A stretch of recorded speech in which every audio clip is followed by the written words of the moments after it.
Good evening, ladies and gentlemen. Thank you so much for joining us for tonight's edition of HR Mentorship Learning Series.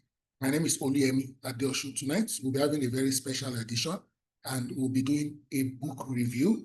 And one particular unique thing about this book review is that the review is being done by the author. We have the pleasure of having one of our very regular senior HR leader, Oladotun Adeogun. However, just for the benefit of one or two people who may not know her, I will read her profile very briefly. Oladotun Adeogun started a working career with an audit firm before delving into people management practice. She works in the capacity of human resource management and administration with Linkserv Limited, a financial institution training center, FITC, before joining the insurance industry. Mrs. Adeogun is a C-suite executive with over 15 years experience in human resource and general administration, with a track record of successfully executing major projects, among which include playing a role in the merger and acquisition of the consolidated Allmark Insurance PLC during the 2007 insurance industry recapitalization. She also moved to the role of managing director of Allmark Health Services, a role she has occupied for over 6 years, and she has successfully the HMO hosted industry leaders for an annual stakeholder engagement, which focuses on healthcare and how it can be enhanced in Nigeria. She's also a fellow of the Chartered Institute of Personnel Management of Nigeria and a member of the Society for Human Resource Management. She is one of the Stream 1 mentee of the Whisker Mentoring Program, and she has also mentored several ladies in HR and also in the career generally. She is an alumni of the Lagos Business School Advanced Management Program, Cohort 26, and she has done so many things. She's a certified life coach with Olushola Lanre Coaching Academy. She's a member of the Chartered Institute of Directors, ICSAN, among many others. She sits on the board of some firms, among which include CBHR Consulting Services. She's an advisory board member of the AAHRP and a member of the Finance and Sustainable Funding Committee of the Whisker Mentoring Program. Ladies and gentlemen, sharing with us key insights, nuggets from our book, which, by the way, we must buy and we must get, Limitless, The Art of Thriving. Please, let's give it up for Mrs. Oladotun Adeogun. You have the floor, Thank you very much. Thank you, Dr. Oluyemi. Thank you for the wonderful introduction. And good evening, everyone. Thank you so much for finding time to join us this evening to have a review, so to say, of the book called Limitless.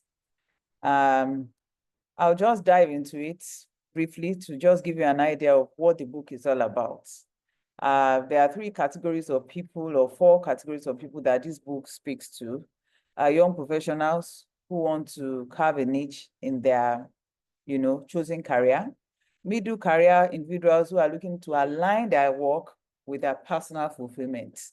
Then individuals are facing major career or life transitions. And then those aiming to find a balance between personal goals and professional success.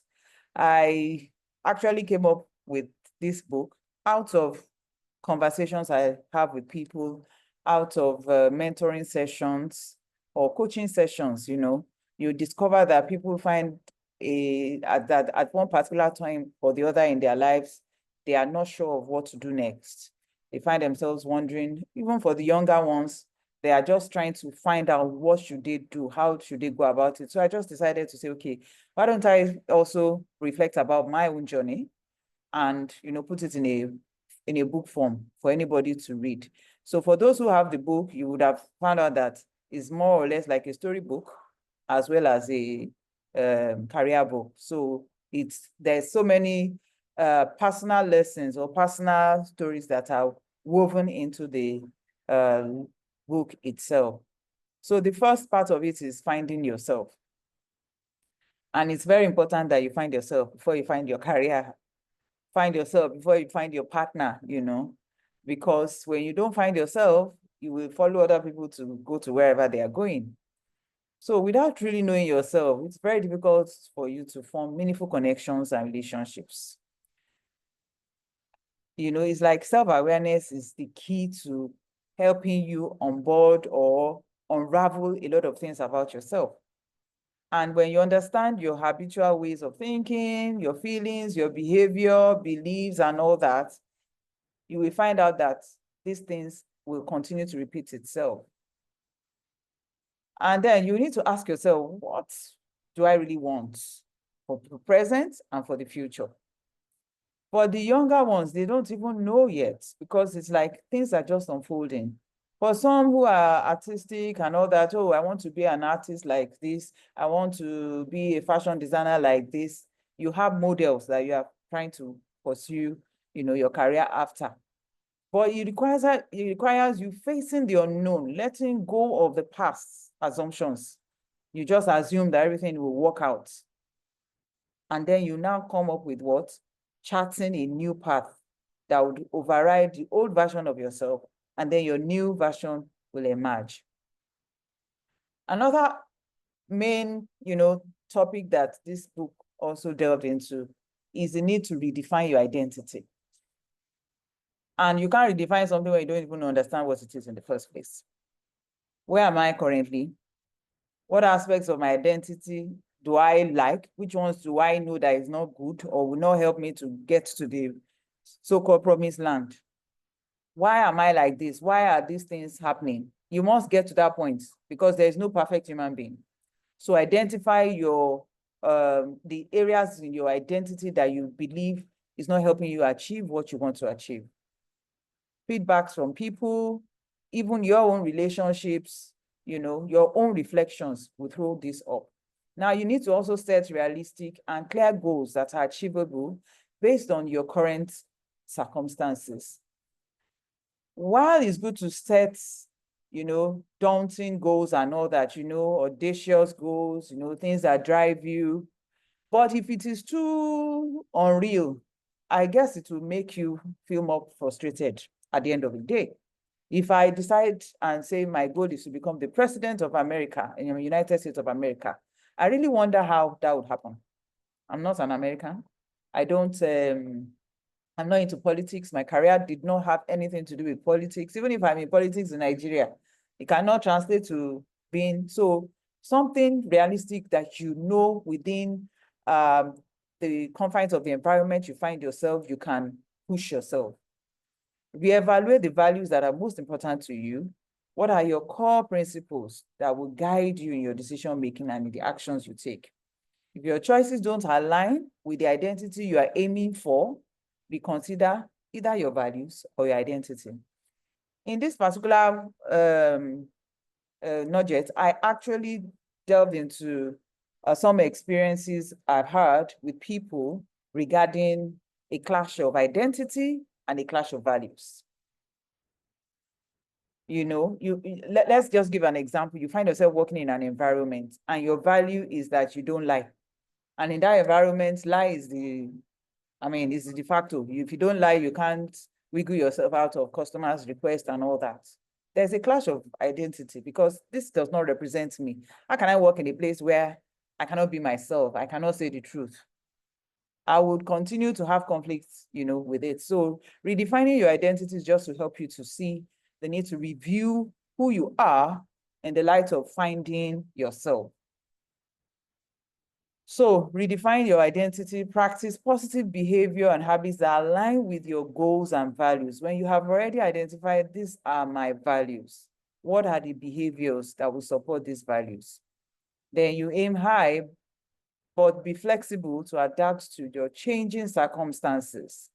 I mentioned changing circumstances because life is in ups and downs. So you plan that when you finish school, first class, you get into Mobile or Shell, and in 5 years, you relocate to Canada and all that. And you discover that second year, third year, the job did not come. What happens? You'll have to adapt to the changing circumstances, the reality of what the environment is throwing up at you. You need to also embrace growth in stages. Accept that failure is part of life and learn from it. Learn from it. Don't be like the man who could not learn from his mistakes or from his failures after being married, having kids, and then things went south, lost his job, and all that, and he just could not cope, and then he just buckled up, and something sad happened at the end of the day. Life is in stages. Know that you also need to embrace growth as those stages come. Practice delayed gratification. I don't know how else to say this other than to say delayed gratification, so you earn your salary, your income. Learn to be, a bit prudent with the income, because you know that this is the amount I earn, it's not unlimited. So work within the confines of what you earn.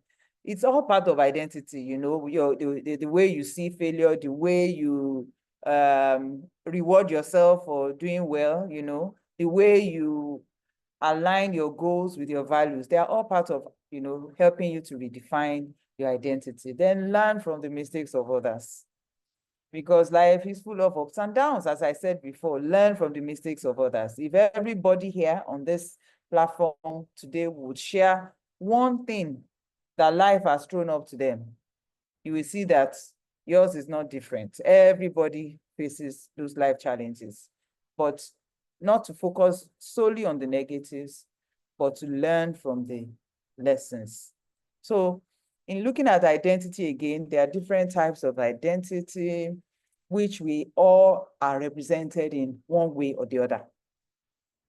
Our social identity, our age, our ability, our ethnicity, our race, our gender, those are our social identities. I mean, my classmates that we left secondary school together, we did 30 years about 3 years ago. So we're having another reunion this year, and we are all looking forward to it.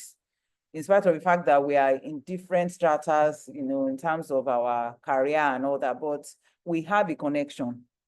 The fact that we were in school together for 6 years, from GS1 to SS3, some GS1 to GS3, some, come in and go. But that bond there is nothing to compare to it. The same thing with your ethnicity. I mean, you are Yoruba, some are Igbo. There is a connection, and it just binds everybody together. That's why it's called your social identity. Then the cultural identity also comes in. So identities can be shaped by belonging to groups which we have shared value, just like I mentioned, And then you can also have the political identity. I mean, in Nigeria now, that we are tending towards a one party, society, whereby one party gets it all. But there are other parties, and we see them, coming up with their own programs and all that. So you identify with one party, one political party becomes that identity for you.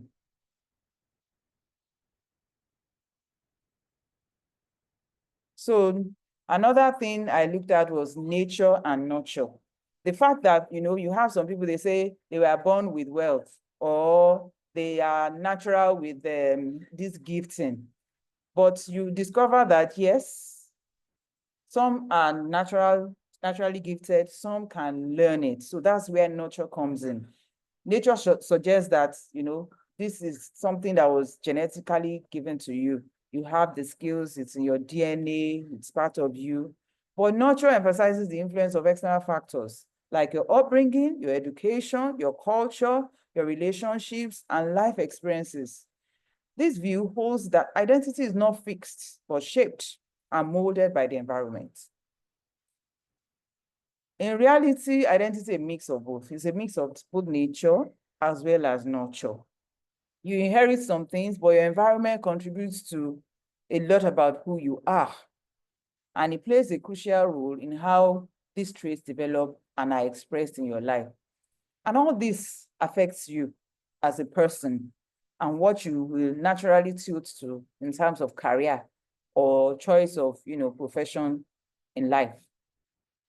So the building blocks of identity is your family and your upbringing, your personal interests and passions, cultural and social context, relationships, social interests, gender, sexuality, challenges and adversities, your self-reflection and growth, your beliefs and values, your education and learning, as well as the career and the achievements that the career brings up for you. So you can put it in the chat box, which of these building blocks has played a huge role in who you are today. So you find out that in some people, some are more dominant than others. For some, the name, the fact that I am an Abiola, for those who know Abiola, or should I say Dangote, I mean, it kind of, it makes that identity, that family upbringing actually kind of dovetails into every other thing. The fact that I'm a Dangote, meaning that the kind of friends I'm going to keep, the kind of values, the places I will go for my education will definitely be different than if I were a nobody. I mean, if I was just, a nominal person that was brought up in a regular family. So you see how identity impacts on who you become. So influences that shape our reality: self-esteem, beliefs and mindsets, perceptions. I am of the opinion that even if your background is not something you are proud of, as you grow older, you can change your environment. You can make changes. You can be deliberate about moving beyond that. You don't allow your past to determine your future. I mean, I have examples of people who will tell you, oh, growing up, we didn't have anything. But look at me now. I went to school, I had this result, and I was able to get into this job, and that changed everything for me. And that will change, it will influence the other areas of life. Influences that shape our realities are self-esteem. As I mentioned at the introduction, self-esteem is very important. Self-awareness, self-esteem. A healthy and a balanced self-worth is essential for being comfortable with your identity. Without that, you are going to have identity crisis. Self-esteem reflects your personal sense of overall value and worth. It encompasses your confidence in your abilities and attributes, and is influenced by how you represent yourself through the culture, through the interests, through the relationships, and the achievements. Another one is belief and mindsets. When you believe, what you believe about yourself, about others, and about the world around you shapes your reality. If you believe that nothing works, nothing is going to work. But if you have a positive and a growth-oriented mindset, you can be in the worst situation and see opportunities there. And that is what will empower you to see, you will be able to turn challenges to opportunities. But a limiting belief mindset, it will prevent you from, attaining the full potential that you have. So your mindset will influence the decisions you make and the risk you are willing to take. Because life is about risk. It's about taking risk. I like to use this example. You met a girl, you like her. Or you met a guy and you like him. You like everything you say about him. But you must be ready to take risk, to say, let's take this relationship further. Otherwise, the person will just be high and you too will be high. But you take that bold step to say, okay, I think there is something here, and then you get married, and then you have children. But that initial step to say, this thing can work, you must first of all be able to take that bold step, and it is based on your mindset. Perception is the third one. The lens through which we interpret everything around us. Two people can experience the same event and have completely different interpretations. These perceptions are influenced by past experiences, beliefs, biases, and emotional states, shaping how we understand reality. So how do we align our behavior to our identity? We need to avoid dwelling on past negative experiences. It's common to dwell on past experiences, negative experiences, when the outcomes are disappointing, but you got to move on. Fear is responsible for lack of belief in ourselves. Our inner voice often reflects our problems, and these can show up in our outward appearance. To address this, we need to be build our self-confidence. Then you must have a positive outlook on life. Positivity inspires hope and encourages us to expect the best. Be comfortable saying no when necessary. So when we don't learn to say no, it means that we keep taking everything on, and it's going to be a disaster in life as well as in career. Okay,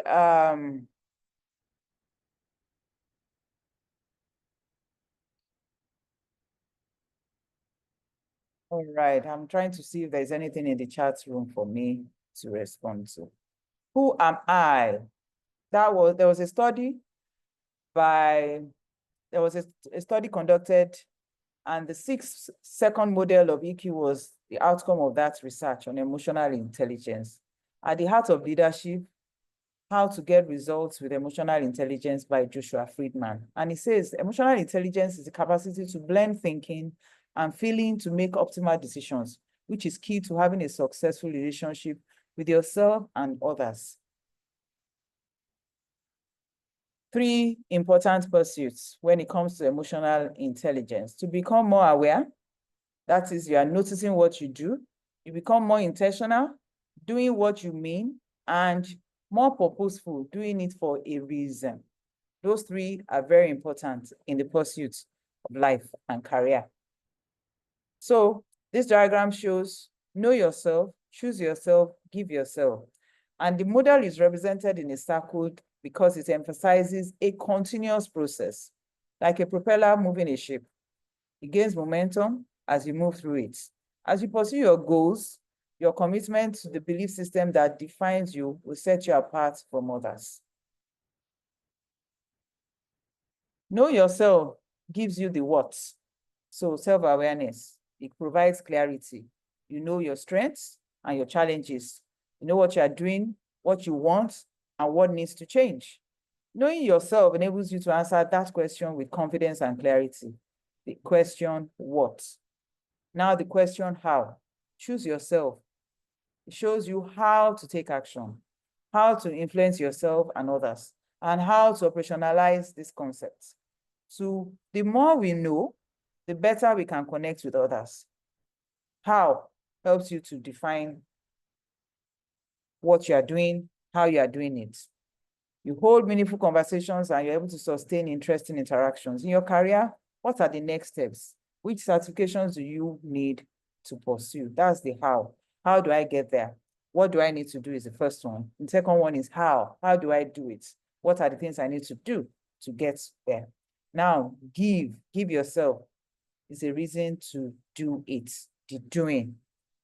So there's the what, there's the how, and then there's the doing. These competencies help you to put your vision and mission into action. So you lead on purpose and with full integrity. You give yourself delivers the why. When you give yourself a reason, you are clear and full of energy, and you are able to stay focused on why to respond a certain way, why to move in a new direction, why others should come on board with you. So you want to go in a direction, as a leader, you're carrying a vision and you want to influence others to come on board with you. You must be able to answer the question why. So you build relationship with intention. You ensure that your values align. You network, knowing that your network is your net worth. The more you build with intention, the more value you get from it. So the question is, what about your LinkedIn profile? Are you intentional about your connections, your engagements online?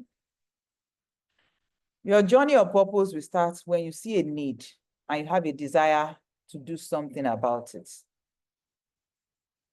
So in the book, there were different examples of people that achieved purpose by seeing a need and being the response to those needs. So if you're able to get the book, you'll be able to read that.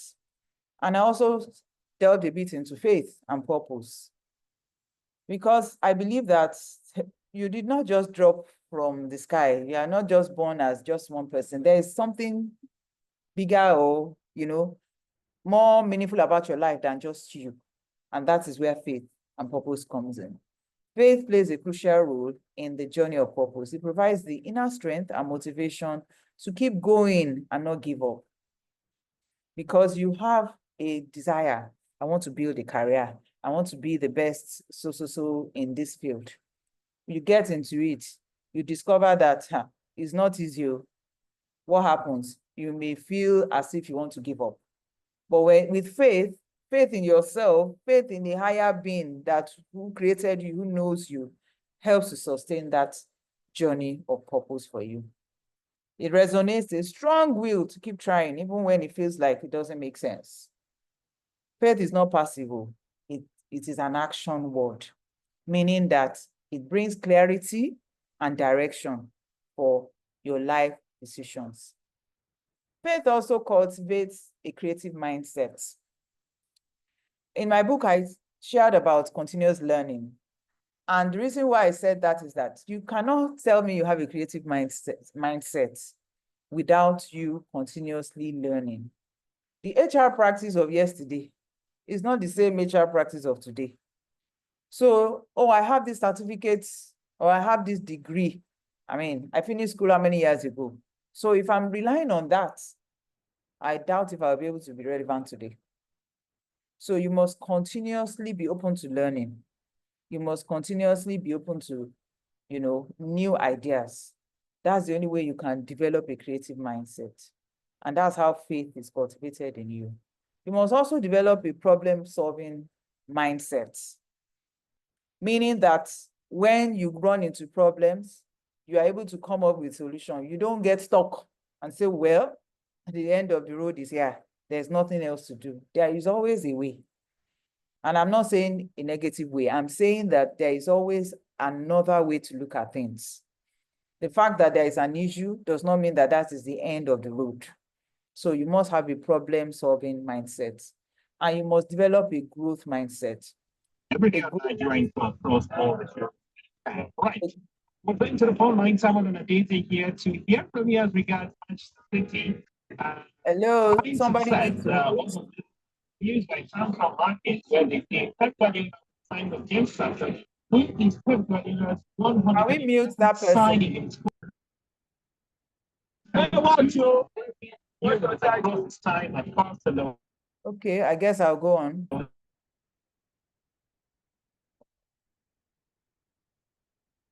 So, stages of growth. In the book, there were different explanations about the stages of growth. Because in your career, you must start with the assessment stage, whereby you are still trying to understand yourself. You are still assessing your skills and your ability. Apart from going to school, you also want to understand what you have. Players here and there, and then going to be the Champions League and dominate. He can say, yes, Chelsea are about success, right? You can comfortably say that. But no Chelsea manager, as much as Pep Guardiola, I think the name is Yetunde also. His career. Has he brought success? We're talking Pep Guardiola right now. All right, I've been able to mute her. Okay. So the assessment stage is when you are just out of school, you are just trying to understand yourself. The investigative stage, okay, now I've started work, but I'm not sure yet. So I do the first one, and then I'm wondering whether this is really where I want to be. In my own case, I mean, I read accountancy, so I was naturally going to be an accountant. So I got a job as an auditor in an audit firm. And I discovered that I wasn't enjoying it. I didn't like the fact that when I go home, I'm considering the trial balance that did not balance in my client's office. The trial balance must balance whatever naira I'm looking for. So I really I struggled through it. So I decided to go for my master's. That's investigative because I'm exploring different things.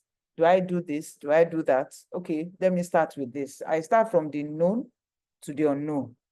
As at the time I entered into HR or I came into HR, I never knew anything per se about it. I went for my master's in University of Ibadan, and that's how I fell in love with HR. I read personnel psychology, and during the lectures, I just told myself, wow. So this is what I should have read. why didn't I read sociology in school or something? Why did I go and read accountancy? Anyhow, immediately I finished my master's, I came back to Lagos. I got a job in a bank. 6 months, I left the bank and went into HR, practicing HR. I never looked back. It was like a natural, inclination for me. And that's how I discovered myself. For some people, it could be at the assessment stage that you discover yourself and you find out, okay, this is it, and this is what I'm doing. I mean, I have friends that we also read accounting together. And from secondary school, they knew that they were going to be accountants. I was not planning to be an accountant. I studied sciences, never did anything accounting in my life until I went to school to study accounting. So my first year was for me to understand what accounting is. Whereas some people read accounting in secondary school and they could do what? Quickly jump on it. They were able to quickly jump on it and, they were doing very well, unlike some of us who struggled through. So it was not strange for me that I found my comfort in another profession, in human resources. Now, the preparation stage for me was that, what do I need to do to enhance my skill in this? Yes, I did a master's. So I started writing CIPM exams. After CIPM exams, and that was not a year. I think I would have used like 2 or 3 years for that. After that, I went into GPHR. That's the professional one for SHRM. And I was able to pass that, even though I can tell you that I failed it like twice before I passed it. But what am I saying? Preparation means I am strengthening myself to be a professional, to become an advanced professional in this area, to become a resource person that people will say, oh, yes, this is a professional that I can say, knows what he's doing. Commitment stage is at the point whereby I'm committed. This is the profession I want to follow. I know I have the skills, I have the experience. I can move from one job to the other confidently, knowing that I know what I'm doing. Retention, at that point of retention, you are at the advanced level already. Transition, I've also had that. I'm sure you know. I mean, moving from HR to MD of an HMO is a transition. It's a major transition. And some of us get scared when we get to that point. And I tell people that you will never know until you try it. So don't get to the point that the opportunity comes and you say, no, I can't, because you're afraid that you will fail. Everybody has that fear, but you conquer that fear by doing what? By going into it. So these stages of growth are very important for us. In the book, of course, major explanations were given. So as I said, you have the fresh graduates. Those are the assessments. The initial one, the initial 2 stages are like for fresh graduates. You are just starting out. It's a learning phase for you. Discover your skills, discover your qualities, whatever makes you unique, and use it as your strength. Don't focus on what everybody's doing. We get carried away. Everybody's getting a job in the bank. Everybody's getting a job in this. If that is not where your strength is, start from where your strength is. I mean, a lawyer will start in a law firm earning 5,000 naira. When I started with the auditing firm, it was 5,000 naira. It did not even take me to the bus stop, but it provided me a work experience. At that point of your life, it is not money that you need. It is experience. You cannot get experience sitting at home. You need to get a job first. The salary may not be good enough, but it will provide you the experience that you need. So let others be your guide to help you with feedbacks about your competence, to give you feedback about what you are doing well, what you are not doing well, what you are good at. The fact that you are young in a work environment, people will be able to tell you, give you feedback. So be open to feedbacks. Be open to constructive feedback to tell you, this is where you should be focusing on. Somebody sees you. I mean, I've worked with people long enough to tell you that I can tell you that, okay, you started as a receptionist, doesn't mean you should end as a receptionist. Some of you can move into areas of, customer service, depending on your posture and the way you relate to people. I will tell you, I think you should go into this career. Why don't you go and pick up the form and do this certification? Why don't you do this to guide you? And at times, some of you say, well, I can't afford it. But you can afford to be on the phone, on social media, you know, using data. That data that you use for those things, why don't you convert it to, you know, something to develop yourself? Then the exploratory stage is the middle level career, where at this stage, you're exploring different paths, you are still young, and typically it's a phase of growth. There are many opportunities for young graduates to explore now. So the mistakes that some of us made was that we focused on career only one way. So now you can have other interests. You can develop skills in digital marketing, IT certifications, you know, various online programs that you should explore to broaden your scope. You really don't know which one would be of advantage for you. It's never too much. The better for you to have more of it. Then the transition stage, which is what I have gone through. So, as I said, you must base your change on your strength. I will talk a bit about my own strength here. While I was going through my career, even though I was HR, but along the HR came admin, came managing legal, managing corporate communications, and being in a system whereby you are working across board, you are working with heads of other departments, you are taking strategy decisions together with them, you already understand the business. So you should not, for you to transit easily, you must be that kind of a person that in your own career now, you are open to other areas. You want to learn what others are doing. You are open to see what opportunities are available for you. Because you are in marketing does not mean you should not understand what operations is all about, or technical, you know, or compliance. A little bit of this, a little bit of that helps you to broaden your ability to take on more. So in my own case, as I said, I had that varied experience. Even though I was head of HR, at some point I was head of corporate services, and those other branches, other departments were under me. Until this role came up.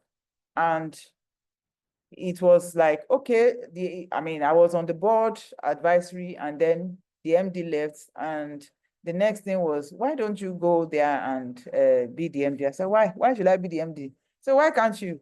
You relate with all the HMOs before as HR, you understand what they do, so go and be the MD. But the truth of the matter is that being an MD requires more than just relating with the HMOs. You are going to understand marketing, you are going to understand finances, you are going to understand accounting, at least you must have, you know, a broad knowledge of it. The role of an MD is to supervise and coordinate. You must be able to understand how to manage teams. And building your career, as you are growing, you are going to see that you are going to be doing all these things in bits. So when the opportunity now comes for a bigger role, it gives you the opportunity to do what? To express yourself in a bigger role. So you must be intentional about, you know, basing your change. How do you see your strengths and how does it play out to help you? Do the hard work. Oh, it's a lot of work. Transitioning comes with, you know, a lot of sacrifice. So there is the hard work because you have to do more to prove yourself, especially for somebody coming from back office. There's a difference between back office and front facing, or, you know, the people that are facing clients and all that. They believe that they are the owners of the business. We are the ones that bring in the money. So we are the big boys. So when you come from the back office to take on that kind of a role, you have to work extra hard, and I had to work extra hard. And you have to develop the right skills, acquire the right skills. So in your own case, your transitioning may require you going back to school. I mean, it may require you acquiring a certification in a particular area. You just have to be open-minded to it. You must build network of people for mentoring, coaching, and advice, because it's a new terrain you are going into. So you cannot rely on what you know where you are coming from. You cannot rely on just the few people or the core role that you used to hang out with. Now you must have a broader network of people, you know. How many WhatsApp platforms am I on? Many, many. And it's all for visibility. It's all for, you know, networking as well as marketing. Then you need to build a brand for visibility. When you are transitioning, people know you as Mr. B of so-and-so. You want them to now see you as Mr. B of A, B, C, D, Z. So you must deliberately build a brand to support where you are going. Another key focus of my book is talking a little bit about mentoring. What is mentoring? Who needs to have a mentor? Everybody needs a mentor, whether you are an entrepreneur, whether you are a career person, whether you are a student, whether you are a housewife. Everybody needs mentoring. When you read my book, I talked about how mentoring helped me, even to manage domestic issues. An older lady married ahead of me who had gone through it was able to advise me on how to put things together to be a bit more organized. So mentoring is very important. This is just talking a bit about the history of mentoring, what mentoring does. It helps you. It helps you. It's like you are exposing yourself to the experience, to the years of experience of that particular person that is mentoring you.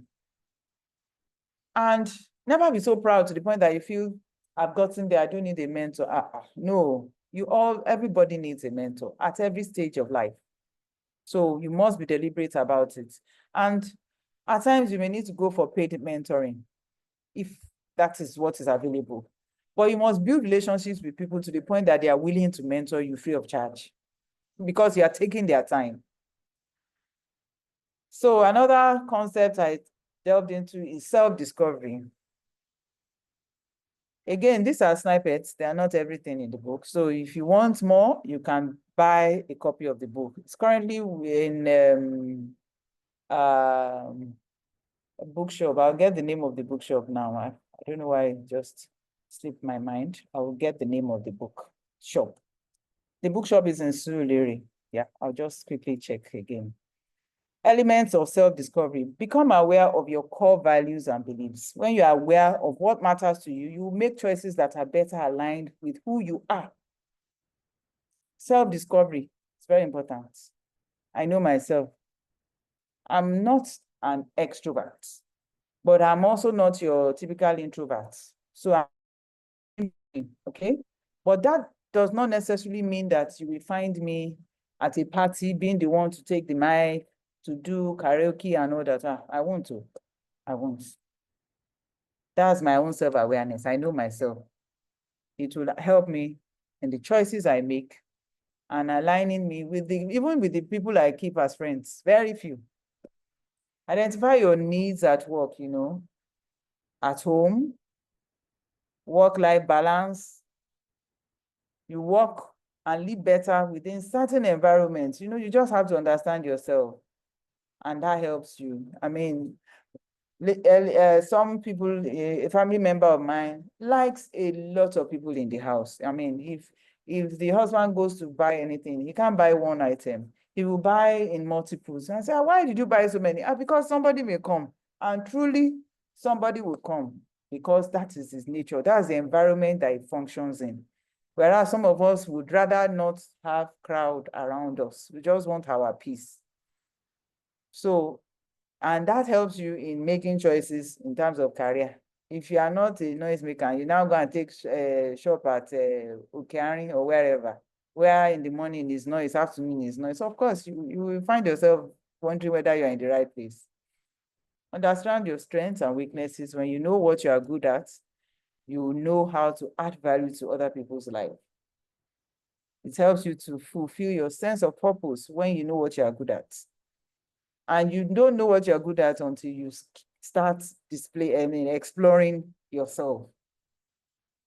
You may think you don't know how to speak, or you may think, I cannot address a crowd.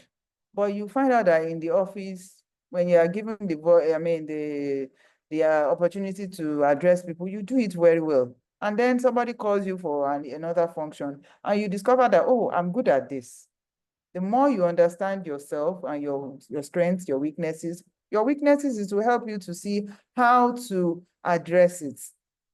Oh, I stutter. So what do I need to do? Do I need somebody to coach me on public speaking? Oh, I'm shy. Do I need somebody to coach me so that I can be more self-confident? Become more curious. Self-discovery teaches you how to learn. You ask better questions of yourself and others and seek out new and exciting information about the world. For me, my self-discovery started so much earlier. I thank God for my background, my upbringing. We had few opportunities to travel, on holidays. And that helps you to learn. You learn, this is how we are brought up, this is how we do things. But in this part of the world, this is the culture, this is how and when you now find yourself in a group and you are talking about people in that environment, you can talk confidently because you have that experience, you've gone there, you've seen it.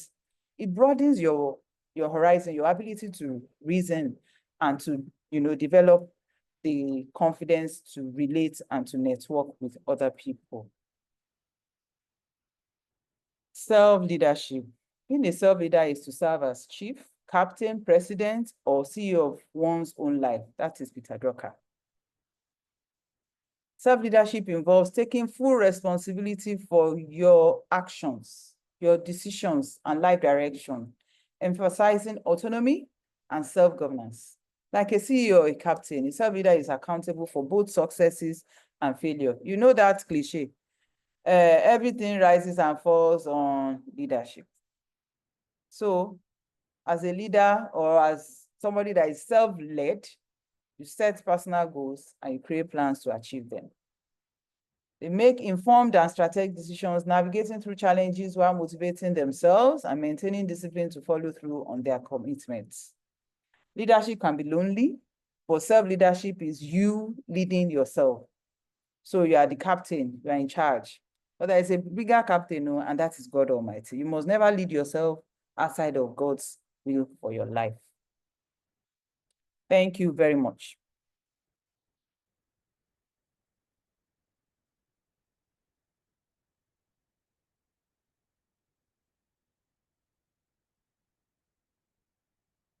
All right, so I'm done.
Okay, questions. Do we have questions?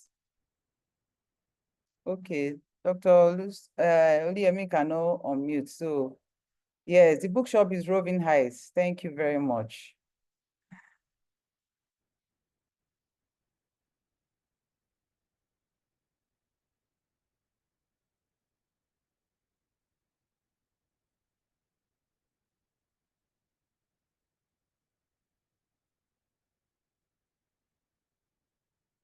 Do we have any questions?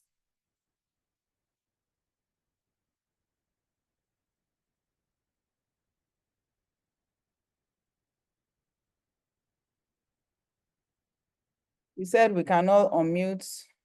We want to unmute. Thank you very much, ma'am.